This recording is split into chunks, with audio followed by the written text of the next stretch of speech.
الأستاذ إبراهيم علاج يدرس في قرية إنمل منذ 6 سنوات، يقاوم قساوة الظروف الطبيعية وغياب أساسيات الحياة اليومية ليستمر في أداء رسالته.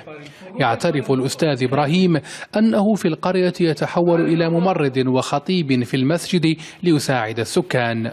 بدون تضحية الأستاذ من ماله الخاص ومن بدنه وصحته، فإن قطار التعليم في المناطق المعزولة اللي حنا تنعيش فيها سيتوقف. خاص تضحي بزاف، كتقاوم الطبيعة هي الأولى، كتقاوم الجهل اللي هو يسود المنطقة.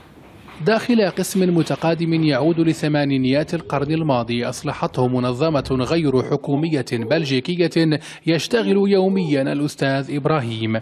واضطر الأستاذ لشراء آلة تقليدية الصنع لتدفئة بالخشب من ماله الخاص لضمان استمرار الدروس شتاء عند انخفاض درجات الحرارة.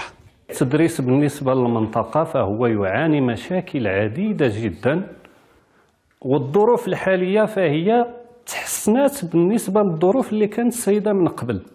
حنا كنا نجيو حتى الطريق إلا ما وصلوناش السكان على ظهر الدواب للمدرسة ما غاديش نوصلوا لهم.